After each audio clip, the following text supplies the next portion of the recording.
Hello, everyone, and welcome to the LRW 2020 Virtual Conference Inner Leadership Panel.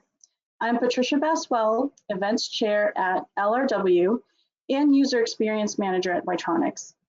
So before we get started, I'd like to go over a few items. Please note that we can't see or hear you, unfortunately, so please use the questions pane in your control panel for GoToWebinar. And also feel free to use the audio pane to get the phone dial-in details if you prefer. There are also some code of conduct items I'd like to just kind of cover. We expect that all participants to be considerate and respectful of all other participants of our meetings and our sessions. So please do behave in a way that creates a safe and welcoming environment. And also please note that we are recording the session, so it will be made available to all participants after the conference. So without further ado, I would now like to hand it over to our host, Sue Marines, Vice President of Global Talent at GATX. We'll introduce our panelists. Hi, thank you, Patricia. Thanks so much for that welcome. And again, I'd like to extend my warm welcome to everybody who's joining our session today. So I'm excited to introduce the panelists to you, the folks that will be talking about our topic on inner leadership. So first, we have, the next slide, please. We have Jennifer McManus, who is the Senior Vice President, Controller, and Chief Accounting Officer at GATX. Welcome, Jen. Glad to have you. And next slide, please. We have Kim Sass. Kim comes to us from Vitronics, and she is the Vice President of Human Resources. Hello and welcome, Kim. Thank you. And next, we have Regina Behringer, who is with Cummins and who is the General Manager of Global Rail and Defense. Hello and welcome, Regina. Thanks, Sue. Hi, everybody. So today's topic is, we can go to the next slide, please. Today's topic is inner leadership. And so we have I think a really good discussion planned for today. And so as the moderator or host here, I just want to kind of cue up the topic a little bit and level set, so we start with some level of understanding about inner leadership. And then we'll definitely add to that and get some more insight from our panelists, which I think will really be helpful. But so inner leadership falls underneath the broader umbrella of leadership. And when we think about leadership, a lot of times we're thinking about focus areas that are really external to us, right? We're thinking about, things like how to influence others, how to delegate, how to lead change, present to senior management teams and things like that. So if you think about all those leadership qualities and exercises, development areas we focus on, those are all outward, right? Some people refer to as the how-tos for leadership. What we're going to do today is we're going to take that focus and shift it and really turn it around and make it an inward focus. Because, we're always striving to shape and influence those external things. But today, with inner leadership, we're definitely taking it internal. So let me give you a basic statement about what inner leadership means. It's really built on a very simple kind of foundational concept. And the idea is that true leadership happens when you first lead yourself through discipline and focus. Okay, so many people would say that leading first through yourself through discipline and focus is very important. And inner leadership, some would say also, is even more important than some of those how-tos in terms of really making you successful as a leader. So when we talk about inner leadership, we're thinking about as an inner leader, you're having a really good understanding of who you are, where you want to go from a career perspective, what you're striving for, what you can accomplish, and then self-managing in such a way to bring success. And when you're bringing success, you're not only bringing success for yourself, but then also for your team members that you might lead, and then for the organizations that you work for as well. As our panelists talk today, you'll hear a lot about self-discovery and self-awareness, because with inner leadership, it starts with that foundational piece as well. We do have some resources we're going to share on the back end. We have a slide with resources, and because we want you to have some practical applications and ways you can take this concept and really make it work for you. And one of those articles that we actually kind of point you to talks about 4 pillars of self-leadership. And those are self-discovery, acceptance, and then self-management, or that self-discipline, and then also self-growth. So those are 4 areas that you'll hear really woven into our conversation today. So one of the things I want to focus on and talk about before we get started here too is the idea that you can lead from anywhere in the organization. You don't need that title, right? You can lead whether you're an individual contributor, a manager, leading teams or anything like that. So one thing that would be really helpful for us, if we were all in a room together, I would do a show of hands, who manages people and who's an individual contributor, but we're in this different format. So I'm going to pop up a quick poll here that just asks you as the audience to let us know, are you a people manager or are you an individual contributor? And if you could just respond to that poll real quick, that'll be helpful to us.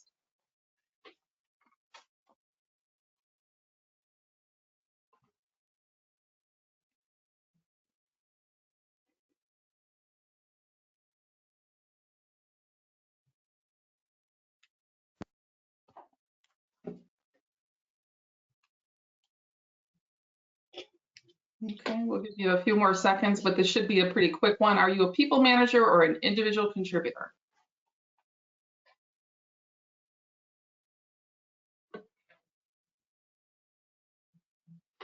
Okay, and let's share those results. Let's see what we got back on the poll there, if we can take a look at those. Okay, so it's pretty close to a 50-50 split. Interesting. Okay, so 55% individual contributor and then 45% people manager. Okay, all right. In my experience with individual contributors is, a lot of times you might be in a small flat organization, you might lead a function, but you don't have direct reports, so maybe you put individual contributor. But I'm also guessing that folks that are in the individual contributor category, some of those folks are going to have aspirations to lead at some point. So we have content to kind of address all these areas. So that's good for us to know, though. Thank you for sharing and for participating in that poll. So now I'm going to go ahead and just get us started on our questions for our panelists. And the first one I'm going to send, put out to the group here is, what does inner leadership mean to you, and why do you feel it's important? Okay, and Jennifer, I'm going to ask you to get us started on that one. Thanks, Sue. And, thanks for everybody that is attending. I wish I could actually see you. This is definitely a different format, but I'm so glad that we're able to do this still. So when I think about inner leadership, there's a lot there, right? And the idea of leading yourself, and that's really important, because if you know how to lead yourself well, most likely it will lead to being a more effective leader of others as well.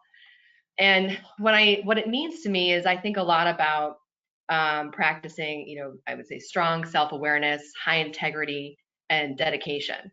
But I also think this is really housed in a mindset, really. And it's this idea of an open and resilient mindset, and really taking every opportunity as a learning opportunity. And that can be hard sometimes, but I think it's really looking at anything from an interaction to a meeting to maybe a project you ran, or even up to a position that you're currently in, and looking at when things maybe didn't go the way you expected it to go.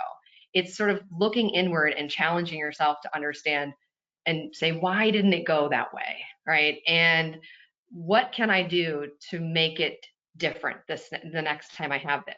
And sometimes it can be simple, right? It can be an interaction where you say, okay, that didn't work. Let me look inward. Let's figure out what's going on here. Let me try this differently because I want to move forward, right? So it's constantly about moving forward towards those goals. I think it can be as simple as that. And I think sometimes it can be a situation where you realize, you know what, I need to change my situation. But it's about, again, looking inward and challenging and always figuring out, how to move forward. And I think it's something that you're going to practice throughout your career. So, you sort of build on all those different experiences, and it's that continuous learning and challenging yourself that really helps to build strong inner leadership. And then again, going back to why is that so important, as a leader? Well, I mean, I think it's when you build upon that and you're practicing that, you're also being fairly transparent to others about what's important to you, and that you're open and you're flexible and you're trying to move forward. And I think that transparency really builds trust with others, and that ultimately helps you be a more effective leader. Okay, thanks, Jen. And then Regina, let me give you a chance to add on to that as well. Thanks, Sue, and thanks, Jen. I really appreciate the opportunity to be here as well, and lots of great comments. I would also add that, I mean, definitely starts with you, knowing yourself, what motivates you, your personal visions for what you want to accomplish in terms of your personal goals, your developmental, professional goals, and just really those things that get you excited and energized about work. I think there are definitely opportunities to explore your strengths and in your areas of development. And thinking through the mindset, definitely a positive approach and looking at what you can do and bring to that organization. In terms of the poll at the beginning, I was thinking through, the roles that I've had, and I've had different roles where I've been a manager, I've been an individual contributor. And I think that, especially individual contributor roles, I mean, it might seem like, gosh, who am I leading? But thinking through all the projects and opportunities, there's a lot of opportunity there to lead by influence. So whether you know it or not, people are looking to you in terms of like virtual teams, dotted line reporting, and just opportunities for you to really, shine in those individual contributor roles. So I think they're even more challenging because you're not actually having a direct reporting responsibility, but it's an opportunity for you to really use your inner leadership and shine in those roles. So in terms of why it's important, I think it really helps you with clarity on where you want to go, your direction, your focus, helps with motivation and goal setting and just working toward them. So I think inner leadership, it's a personal vision and what you want to do, want to bring to the table. So just really important and a great opportunity. So thanks, Sue. Okay, thanks. And then Kim, let's hear your thoughts on this topic as well. Wow, so many great insights and such. What are we, 2 minutes into our session here? But thanks, Sue. And again, I also appreciate being here. But to add on to that, I look at inner leadership as really that kind of authentic self-awareness. It's, that lifelong learning of who we are. And understanding in one area to focus on that I focus on a lot is really understanding my values and how I choose to live those values. Many years ago, I took this class. I signed up for it. I was super excited about it. It was called Influencing Others. I thought, great, I'm going to go to this class excited to learn about how I get other people to do what I want them to do. Is literally what I thought I was going to talk about for 3 days. And I ended up spending 3 days learning about myself and the way I show up and how that influences others. And it was, I mean, this is many years ago, but it was just, I was shocked, but also amazed by how true that was and how much I've continued to use those skills even from then and continue to learn.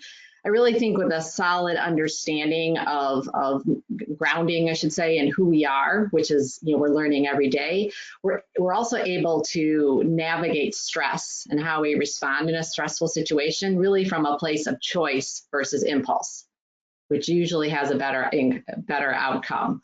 So that's one area where I think it really can be a value to flex those inner leadership muscles and continue to learn. Okay, great. Thank you. Okay, thank you, panelists. I appreciate that. And we move on to our next question. I think of Regina, you made some really nice comments about individual contributors and how people look to them in the organization to lead and that. So I would like to be curious to know what guidance you have for somebody who aspires to lead. Yeah.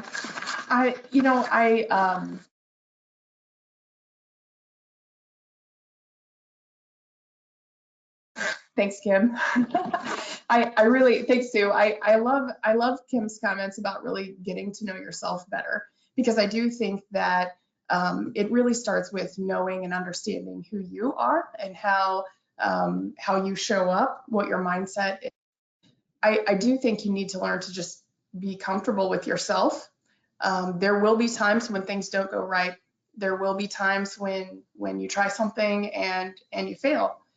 And I think that leadership from within is that strength to overcome and learn from what's went right, what's went wrong, and how do I take what I've learned and put it into my next opportunity. So really building upon kind of those foundational strengths that you have, and then taking what happens to you in your role, in your life, and then really adding and just growing from that. I do think that it's really important to know your business. So know your team, know your people, know your product, be that expert and the person that people lean on to really understand and know kind of what's going on, so that you are an expert in what you do. In terms of like the team and thinking about how people view you and how you show up, I think that's a couple of folks have said how you show up. Really just think through what outwardly are you expressing, and is your attitude positive? Are you taking that can-do approach? Because people will look to you to inspire leadership. You may not know it, but there will be people within your organization in adjacent industries that are constantly just listening and learning, and you have that ability to influence daily. So taking those opportunities and really thinking about how you show up and looking for those opportunities to inspire confidence makes a huge difference. And then in terms of just being easy on yourself, I think knowing that it's a journey, it's a process, not everything will happen all at once. And as you start to really explore your inner leadership, you will find that there are some things that are going well and maybe move really fast, but other things may be slower and it may take more time. So just remember, it's kind of that development-oriented mindset, and one step at a time. Okay, and then Kim, I'd like to hear your ideas on how, guidance for folks that want to aspire to lead. Great. Well, my short advice is start today. There's no reason to wait. The opportunity to lead starts with, as we said, with our mindset, and opposed to a title. So, don't wait for what your organization or you have defined as a leadership position to be posted. Being in human resources, I can't tell you how many times I've had a conversation with someone that maybe saw a position filled by someone else, or saw someone else getting an opportunity to do something, and they said, "Why wasn't I asked?" And my response back is, "Why didn't you say something? What kept you from saying something?" "Well, I didn't see it posted." And that's when I have the opportunity to say, don't wait for it to be posted.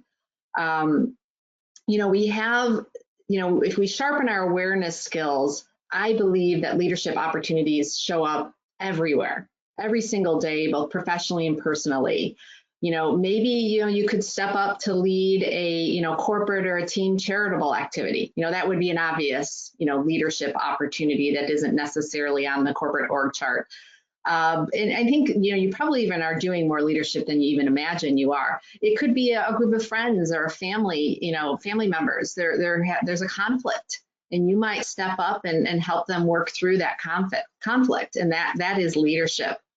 And it's also just not leading people, as I believe one of us noted, leading a process. Even just taking the lead on accomplishing an outcome that you committed to. It really requires personal leadership and commitment to get those things done. And so it's really kind of, again, opening up that awareness and seeing that the opportunity is there regardless of the corporate org chart, regardless of someone giving you the opportunity. And what I'm hearing is such a strong theme of self-awareness. That's really kind of that starting point. It really is. So let me take that self-awareness concept and ask you all, what steps have you taken to build your own self-awareness and then be able to use that as a basis for your growth as a leader? Because, right, it's something that you would have incorporated into your approach as well. So, and Jen, can I ask you to comment on that for us? Sure. Yeah, I mean, there's a lot there in terms of how you can build your self-awareness. And I think it's something that you can practice every day. It really is. It's sort of you're chipping away at something, and I think, one of the things when I think about what I've done is, as I think we've all talked about, that self-reflection, right? In your own career, anytime with experiences, it's always sort of looking inward to understand what could you do differently, what happened that time, what can we think about doing differently next time so that maybe you'll get a different outcome. But I think there's more to it too, which is another one with building your self-awareness is asking for feedback. And I think this is really key I think people do not do it enough. They wait for their annual review, or I know a lot of companies are sort of shifting to more times a year, but a lot of times people still wait. And I think that there's two things to it though. It's asking for feedback, but also being open to hearing the feedback, right? Which is a little bit different because, it's being open to it, which goes back to sort of that mindset, right, of being open and resilient and doing something with that feedback.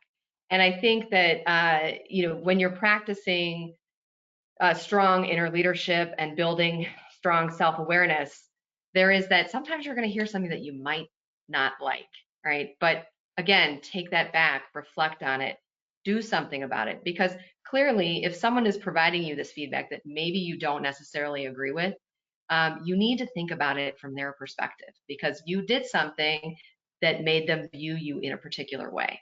So take it and think through it. And I think, sort of going to the next piece of where I think building self awareness is really important is practicing empathy. So this to me is really key, and I think it has a really strong connection to self-awareness and strong inner leadership. But it's about really taking the time to understand something from somebody else's perspective. If you take that time, you start to think about how maybe something you do or the way that you interact with them will impact them. And that's how you sort of build that self-awareness. And so maybe, you get some feedback and maybe you weren't thinking about it from a different angle. And then you try it, right? You think about in your next interaction, okay, if I do it this way, what will they be thinking, right? And that it's that constant, again, reflection in getting feedback, practicing empathy, and really it's being open, acting upon that feedback, being resilient, being okay with sometimes getting a message you may not like, but then figuring out a different way to do it so that you can continue to move forward. So those are my thoughts. No, those are great thoughts, Jen. And I think it takes a certain amount of bravery to ask for feedback too, right? I mean, you're kind of putting yourself out there a little bit. And I think sometimes people say, my company doesn't have that type of culture or whatever, but it's like you can always ask for feedback and people are going to respect that. And you're only, I think, going to grow from it. I really do. Well, and so I think that's a really good point because I think a lot of times, and I didn't actually say this initially, but when you ask for feedback, it doesn't just have to be to your boss. It can be to your peers. It can be to other people. Like if it was a meeting that you didn't think went well, ask people what they thought. It can be, there's a number of different people that you can get feedback from. And I think that's up and down the chain because you just don't really, unless you ask, you don't know. And it's true, sometimes that can be scary, but it's better. I think it's better to know because otherwise you may really face challenges moving forward. Yeah, I completely agree. Okay, all right. And then let's see, Regina, we'd like to, hear your thoughts on this topic as well. Sure, thanks. I love the feedback, right? So the whole idea of asking for feedback and giving feedback, I think it is something that I learned kind of early on in my career. I was really, I've been with my company for 20 years now. And I was really kind of nervous about how do you give feedback, to up and down the chain. And I remember being in a specific project role, and I had some negative constructive feedback, and it was for someone who was my manager and above kind of level. And I was nervous to give it, but I thought, this is the right thing to do because they need to know. And I remember sitting down and not being super comfortable, but I had thought about what I wanted to share and why I wanted to share it. And it was because, I was thinking through, I'm coming from a place of caring. I really thought this person was a great manager, but there were some things that, some behaviors that I just felt like, gosh, you really should know like how this comes across to the team. And it was more about mindset and attitude. And I remember when we sat down, I shared the feedback and immediately it was, thank you. Right. Thank you for letting me know because now I have an opportunity to address it. And what we think about is how big of a gift it is. So something else I learned throughout my career is that feedback is a gift. It's not one of these things that always feels good to give or always feels good to receive. but it certainly is a gift, and how you use it makes a huge difference. I think when you get the feedback, you can really think through, how do I implement that? How do I use it? How do I grow from that? And then also, sharing with others feedback. I mean, it's so helpful. And not to go so deep on feedback, but I think that if you think through what it means to invest the time to do that for someone, it's a really big deal, because they could let it go, and maybe that's easier because it's definitely hard to do. But if you think about the time that it takes to think through, and actually the emotions associated with especially negative constructive feedback, it's a really big deal that someone invested that time to talk to you. So thinking through how you receive it, how you give it, it's really super important. And I think it is an area where all of us can benefit in terms of being able to embrace that. So I think it's something that we can all benefit from in terms of the feedback area with self-awareness. And there are lots of tools that you can use to learn about yourself and create further self-awareness, and work with your team on those. I think that something that I've done that's been really helpful is just using different tools like MBTI, TKI, other tools to really learn about some of the things like internally how we work, and then explore the relationships as well as a team. So it's helped me better understand myself and how I show up with the team. So just a lot of great opportunities there in terms of other tools that you can use. So. Great, thank you, Regina, for those great ideas. Love that. So, as we think about inner leadership, and again, we're talking about bringing that focus inward, but yet that focus inward does help us achieve our professional goals. So, I'd be interested to hear how you feel like inner leadership has helped you achieve your professional goals. Kim, do you want to comment on that one? Sure. So first of all, just to close out on feedback, I know you're going to get an opportunity to share your feedback on this session, and I think I can speak for all of us on this panel that well, thank you in advance for taking the time to share your honest feedback with us. But one thing that comes to mind for me on this question is really on my continuous inner leadership journey is learning how to release self-judgment. I know I heard that mentioned already. And it really, self-judgment is such a big negative energy drain and can really hold us back. I mean, I can't imagine there's one of us that's on this session that can't relate to a time when you had a conversation or you presented to something like this, and then you finished and said, oh gosh, I should have said that. I wish I would have said that. I wonder, if I would have prepared more. I mean, all the things that go through, and it's just draining. And if you think about it, none of it really brings you forward when we're doing all of that kind of that judging. So learning how to let that go, and there's a lot of strategies and tactics to do that, has allowed me more space to put energy into learning from my experiences. And then again, that forward thinking. And so, practicing and projecting humility is really allowed me to build my self-confidence and in my ability to move past that fear of failing. And those two things just naturally manifest more opportunities. So be careful what you wish for, I guess. All right, Kim, no, I love those tips. Those are very good. So yeah, awesome. And then Jen, do you want to comment on this as well? Sure. Yeah, I mean, again, I think going back to the mindset really of just how you approach your career and your goals, I would say, when I think about when I first came out of college, I think I had this one way I thought my career was supposed to go. It's supposed to be like exactly in this particular order. And I think, obviously as time has gone on, I've definitely realized that that's not how it should be. And I've actually had much better opportunities and experiences because it didn't go the way I had thought it was going to, because I allowed myself to be open to opportunities, be flexible with, okay, you know what, this may not be actually what I thought it was, and I'm going to, switch.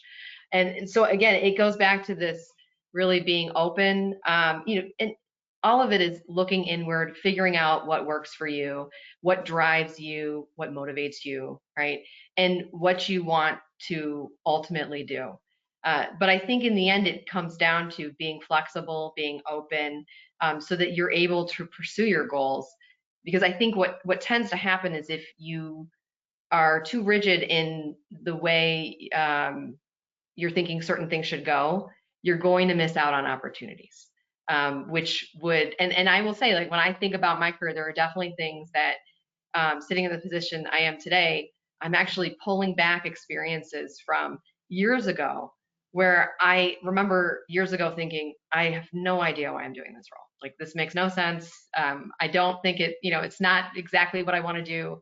But I wasn't, I think, practicing as strong inner leadership back then in terms of really understanding that every experience you're going to learn from, and you never know what down the road you're going to pull from. So I think that I think is what has really helped me along the way, is really being open-minded and flexible as you kind of try to move towards your goals. And Jen, I like that thought, and it actually brings me to a thought, for the keynote speaker earlier today for LRW, Jean Savage, the CEO of Trinity. If any of you were able to hear her session, one of the things that she talked about, it was a simple statement, but it really was thought-provoking. She said, the world is changing. Are you? Right? Yeah. And so, I mean, really, right? So we all have to flexible, whether, in 2020 has been a crazy year for change, but just in general, in so many different ways that we have to adapt and change, and you can't kind of be stuck in that old mindset. So, yeah, I thought Sure. that was, Isn't there that saying of the only constant is change? Yeah. And so it's one of those things where you just kind of have to get on board and Yeah. be okay with change. And Yeah. usually it's going to bring you to a better place. That's what I always think. Yeah. And Regina, we'd like to hear your thoughts on this one as well before we go to our Q&A. Sure. I would just say that, from my perspective, it's really helped me focus on what I wanted to accomplish with my life. So I've thought about, what's my personal vision for myself? What is it I want to do? And I've, definitely been flexible as it evolves, and it does evolve and change. But I would just say that I find myself being like just personally really accountable to what I want to accomplish. So kind of just that stepping up, accepting personal responsibility, kind of without being asked, looking for those opportunities, and just a way to really put myself out there and stay kind of committed to what I'm trying to accomplish. I like to state my personal ownership and what I'm trying to deliver, and what I want, how I want to show up. I look for opportunities to provide solutions and try to stay focused on what it is I want to, how I want to support and deliver to the business.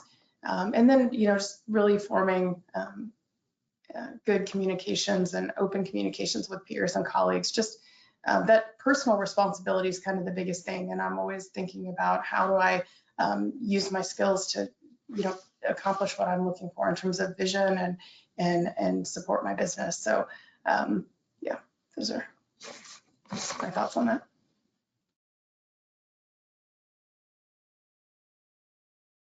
And I do like the mixture of being present, like, the self-awareness, helping yourself accountable, and then also the future looking, right? Thinking about your professional growth, your vision, et cetera. So I think inner leadership has a good mixture of being present and then looking forward as well. So with that, we'd like to open it up to questions. So you do have a question panel on the screen. I believe it's to your right. So if you want to submit any questions, we have a couple folks on the line that will help us to view those and surface those so we can answer them for you. So please go ahead and submit your questions. We're eager to hear and want to make sure that we're addressing where your interests are. Hi, Sue, it's Patricia. We do have one question. What are some good specific questions you can ask your team to get the best feedback? Okay, just throw it out to the panel here. Good questions to get feedback.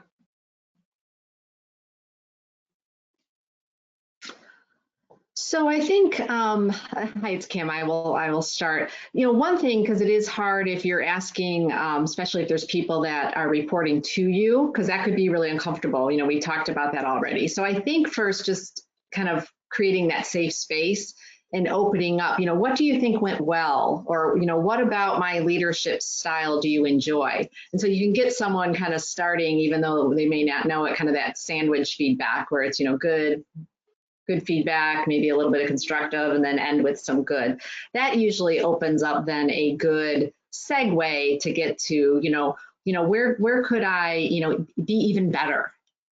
Again, not, what did I do wrong? Really just kind of keep it in the positive.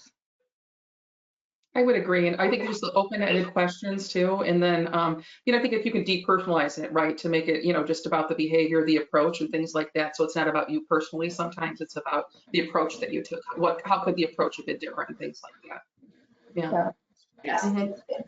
Yeah. And one of the things I would just say when like giving feedback, the structure, helping people understand a way to approach feedback is helpful. So something that I've learned is you can state the situation, how it made you feel, and then what can you do about it and how can you help them? So it's a matter of just starting from that place of caring, because it's really important to know I'm giving you feedback because I care about you. And it may not be the easiest thing to do. And here's how it made me feel. And then, what can we do and how can I help you? So you're kind of seeing it all the way through and maybe talking about how you actually not just the specific questions, but how do you actually do it so that it feels a lot more comfortable. And I know that when I walk it through in the steps, it's a lot more comfortable for me as well. Yeah, I think that's a really good point, which is about, it's this idea of creating a very safe space so that people know that, we're just having a conversation. But I have always thought about it too. And Regina, I think you're making a really good point, which is how can I help you? And how can we make this better together? And I think it's about creating that team mentality and not pointing fingers as you did this. I don't think this worked. It has to be more of a collaboration of, okay, this didn't work. Let's figure out what you and I need to do and what we can do together to make it better. And I do think that makes a big difference and makes people a little bit more open to feedback. Mm-hmm. And I think Jen, I think that's a really good point too. And I think what this is all kind of tying into that all these things that we're doing to be good self-leaders, including getting this feedback, et cetera, these aren't things that happen overnight. Like I think someone had said earlier, it's a journey, right? You're on this path. So I just wouldn't want participants to think that, you're gonna, walk away and be immediately a strong self-leader. I think it's something that does take some time. Okay. Any other questions, Patricia, that has come in? Yes, we have a couple. So the first one is, if you have families, I'd be interested in how you manage your career and upward path as a leader. I can start there if that's okay. So I have 3 daughters. They are older, but I have been working full time and working through that career journey since they were born. And it's, to say it's easy would be crazy. I mean, it's a challenge, ups and downs, and, take each day. But one thing I did to try to create balance was to incorporate my kids as much as possible, because it felt, which got a little easier obviously as they got older, but the hard part was there's only so many hours in the day.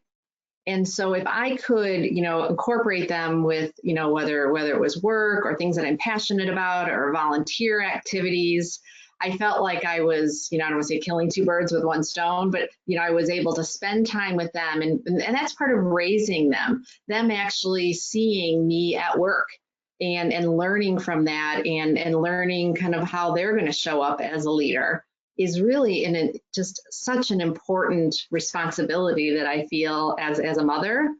And so involving them in cooking, we have to all eat, but then they're learning valuable skills and I'm getting help with cooking. So there's just so many little things, and teaching them to do laundry. It sounds like I have a little, that I've got this little, work team at home, but it does end up being that way. You can't be everything. You can't, it takes a village, and you are not a village of one Create as big a village as you possibly can, and it will make a huge difference. Yeah, so I also have a family. I have a 7-year-old son and a 5-year-old daughter. So they're definitely not at the same level of helping Kim as your kids are. We're trying, especially. We can do laundry. My daughter's starting to set the table, so that's good. No, but I will say that, so, I'm definitely earlier in my journey of working mom, but this is a hard part of it. For sure. I love, I love having a career and I love having a family. I would say that, yeah, it's not always easy every day. I think there are going to be times where you're much more focused on work and that you have that guilt in the back of your mind of, you're not with your kids as much. But what I think is the most important thing, and someone had told me this once, which is this whole idea of balance is it's hard to understand work-life balance, right? But what I think is it's really there are ebbs and flows, right? There are going to be times where you're really busy at work, and then there are times where you're less busy. And what you have to do is identify that and make sure that you focus elsewhere as you're kind of moving through this journey, because it's I really like the fact that my kids see that I'm working. As Kim, you mentioned, I think that it's good for both my son and daughter to see. But at the same time, it's also trying to make sure that you're there, and figuring out that balance, which sometimes is harder. And I do think the key thing is the help too, is exactly what Kim said, is your village. It has to be as big as possible. I completely agree with that.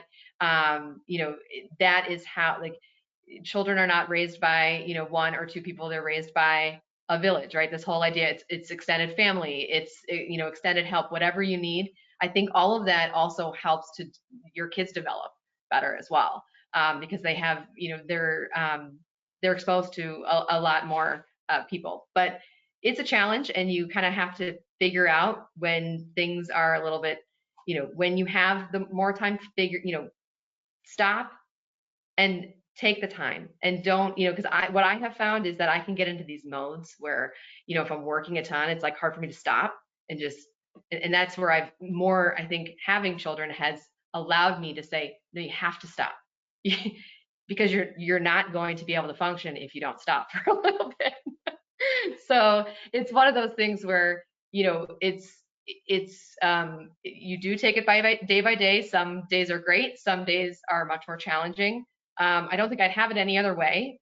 And what's interesting with the working mom thing is that it's constantly evolving, right? Like when Kim is telling me that her kids are doing all these things, I'm like, when is that going to happen to my kids? I do think that my son should be doing more, but it's one of those things where just when you think you've got it figured out, they change, and then you've got to kind of you've got to adjust again. But I think that's also it's all a good thing. Anyway, sorry, I could go on with this one for a while, so I'll let Regina speak. Yep, thanks. All great tips, and I think it's also very individual. So what works for you? I would say the thing that I've learned, that whole, like, learn to ask people or share with people what you need as well, right? So I think we all have times when we definitely have to be on for work. And up until March, I would say that I was traveling as much as I was home. So it was quite a bit. And I think sharing with your team and your manager, so whether that's your direct reports, but also your peers, your staff that you work with, and your manager, where you are in your space, I think folks are much more willing than you would have thought about to be supportive of what you need, because there's plenty of time when we can all work. And I know that I have team people who work for me would say, gosh, you're sending emails at like 2 o'clock in the morning. Well, maybe I was in India when I sent that email, or maybe, it just happened to be that's the time that I could get stuff done. And so I think just sharing kind of where you are and kind of level setting on expectations, it's also super helpful, because people are willing to help you with what you need as well. I think it's a lot easier to just talk about what you need and your schedule, and and how your managers and your team can work with you to make that the most effective. Everybody's needs are very different. So one thing that just came to mind for me when you were saying, sharing with others, I love that. To me, that's transparency. And I think as leaders, we can really kind of break that mold of being so secretive as to where we are. I know every organization, it doesn't always work, but to your point of, I was working at 2 a.m. Well, I might have been at my daughter's school, volunteering for an event so I can be with her from 12 to 2 during the day. Why not share that with people? I think your people that work with you, for you, whatever it might be, love to hear you're human. I mean, and that, we're not hiding it. I really feel like that's, hopefully that is more in the past than it is in the present. Yeah. Okay. All right. Great comments, everybody. Good conversation. So thank you, everybody, for the Q&A. We have just a couple very quick slides that we're going to share here as we wrap up. I know we're right at time. And again, these slides will be posted on the LRW site. There are the 3 articles that I would encourage you to look through about self-leadership and inner leadership. And then I would encourage you to take advantage of any training that you have. I know at GATX we offer our employees LinkedIn Learning, and you might have other resources, but inner and self-leadership, there's all kinds of good material out there. So go ahead and seek that out, and you'll find all kinds of good information. We hope that you found some helpful information in our conversation today. So with that, I'm going to give it back to Patricia, who's going to cover just a couple of LRW slides before we sign off here. All right, thank you, Sue. So again, thank you for hosting our panel today, and thank you, ladies, for giving us some inspiring, empowering, and encouraging words. And thanks everyone for attending. Please save the date and join us for next year's annual conference, hopefully in person in Indianapolis. We're going to hold this in conjunction with RSI, with the RSI show in September. And also, speaking of inner leadership, we do encourage you to join LRW and attend our annual membership meeting in September as well, right before the show. LRW is an amazing organization where you can practice your inner leadership skills and network with more great women. And last but not least, thank you to our corporate sponsors who helped us make this great session happen today. Thank you for joining. Have a wonderful rest of your day and see you again tomorrow. Bye.